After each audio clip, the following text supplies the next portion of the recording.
Welcome to today's meditation.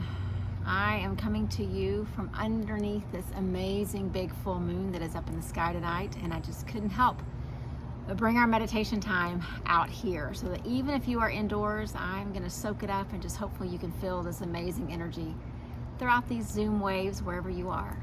So wherever you are, in your home or in your spot, let's just get comfortable. Let's settle in, finding a position that works for your physical self.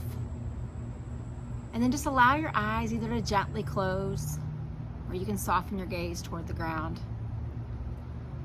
And as you do that, notice how the forehead, the jaw, the shoulders, the neck, all those spots that we tend to hold our tension, just allow them to soften as well.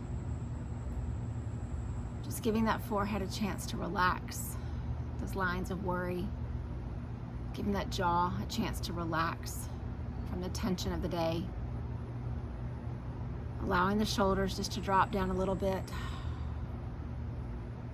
And then you can begin to really connect with your breath. Just a slow, steady, gentle breath in and out. And each of us in our space, breathing individually, but together as a community, breathing collectively.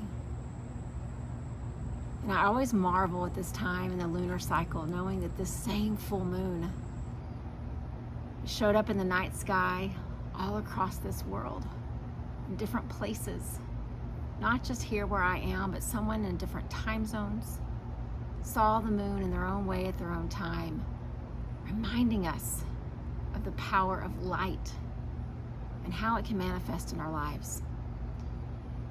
So I'd like to use tonight just to revisit our intentions. For some of you, you set intentions every single day. Some of you, you have bigger intentions that last a little longer. But one of my teachers that I've studied under, Deepak Chopra, he teaches us the power of intention, and that sometimes it's really good to come back to the same intentions that gave us some anchoring, some stability, some grounding. And a beautiful time to revisit those intentions is under this light of the big full moon, because the darkness is done. We have all of these hours of this full, expansive light. And if we can set intentions with the full light, what we know is that they'll be our anchor when the light begins to dim. And eventually when that light begins to disappear altogether.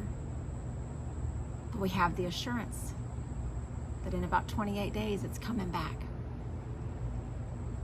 And so as we're settling in, let's just notice the breath a little more intentionally, a little more focus, just filling yourself up on the inhale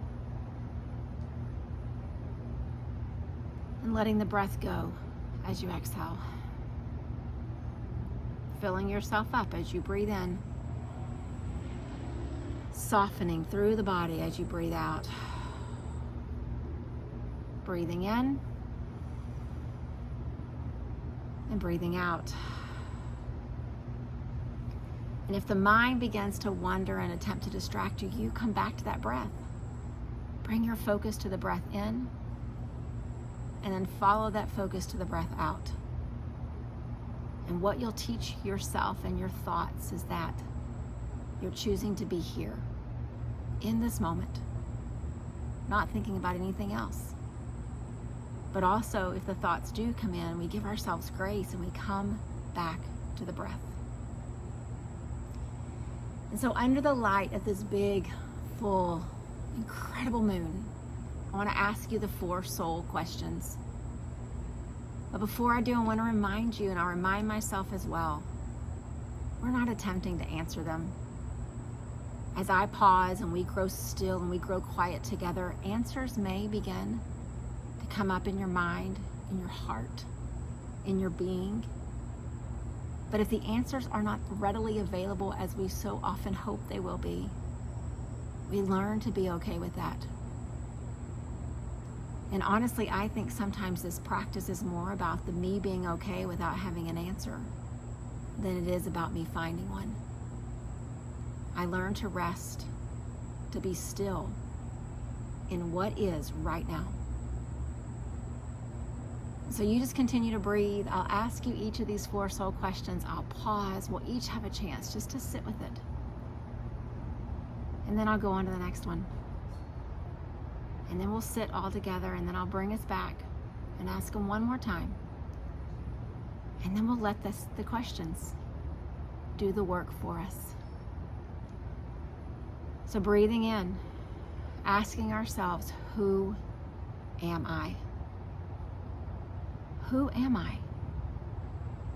Not the roles and the positions and the titles that we have, but deep to the core, the essence of our being. Who am I?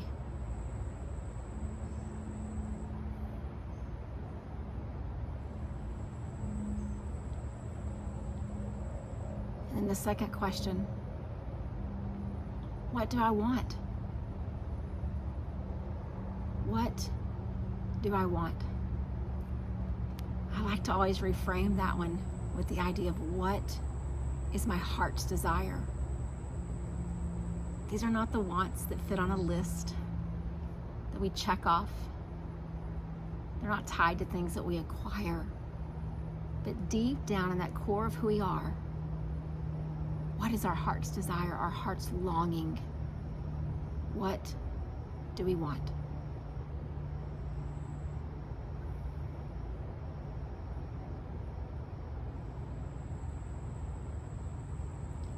And as we sit with those first 2 questions, they naturally lead us into the third. What is my purpose? What is my unique purpose? What's my contribution to this world, to this life, to the people that I interact with? What's my purpose?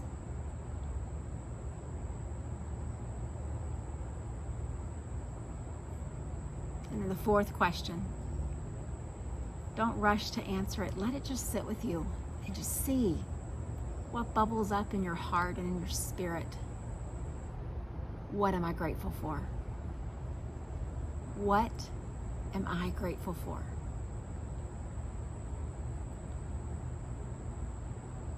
And I want to just let those 4 questions just sit with us. Back in the day when I was a teacher, I would ask questions and I would tell students, just let it kind of marinate. And what I meant was just sit with it. Don't seek the answers. Don't engage your thinking, rational, intellectual mind. Just sit with the question. So I'd say to you tonight, let them just marinate. And you know that when you have chicken or steak or whatever it is that you're marinating, the longer you leave it in the marinating phase, the more tender and delicious the end product becomes. So let those 4 questions just sit. Let them just marinate inside your heart, inside your soul. And let's just be for the next little bit. Slowly breathing in and gently breathing out.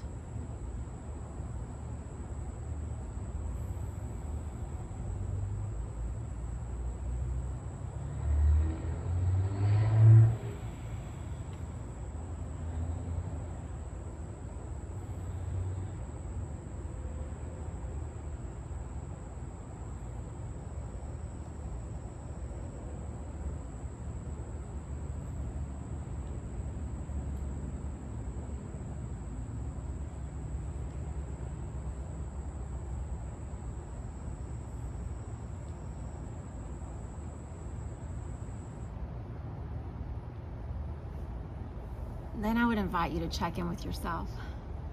Check in and see which part of you has kind of taken over the last little bit.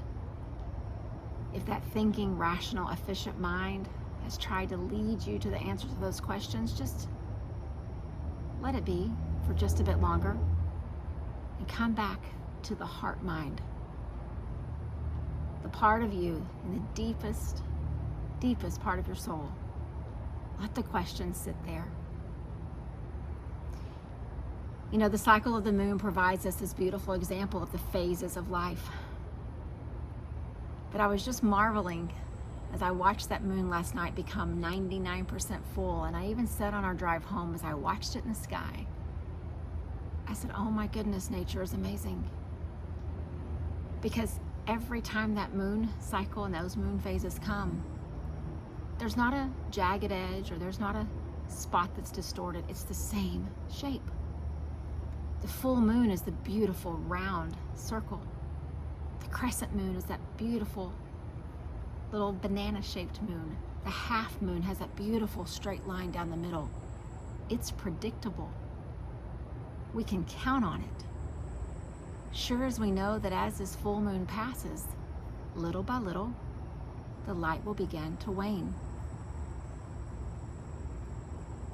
What if we could begin to see our intentions the same way, with that same predictability? To know that life is going to have phases, but the anchoring of the predictability of the intentions that we set can take us through those phases. Because we know deep down that that moon is full the whole time. We just can't see it. Let your intention, let your path, let your practice serve as that same predictable, stable part of your life. And so I want to pose these questions one more time. Think of the questions as just part of your practice, not something to answer. Keep them in your heart mind, not your thinking mind. So I'd ask you again, who am I? Who am I at the deepest part of my core, the essence of my being? What do I want?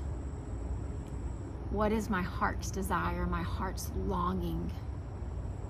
The things that I care about, that I want to invest my time in. What do I want? And I promise you, as I've learned to sit with those two questions, my third one comes with clarity. What's my purpose? What is my unique purpose, my contribution to this world that no one else has? What is that purpose that informs my decisions, how I spend my time, how I plan my day, how I react to the circumstances of life? What is my purpose? And finally, what am I grateful for? I think it's so interesting that Deepak took that question and made it at the end. Because as you ask those questions, I wonder if we could be grateful for the fact that we don't always have a clear answer in the moment. But we are grateful for the practice that allows us to ask the questions. So what am I grateful for? And so let's just sit just a bit longer, and then we're going to set an intention under this big full moon, and we're going to plant it in our heart and be ready to re-engage with our lives. But let's just pause. Again, slow breath in, gentle breath out.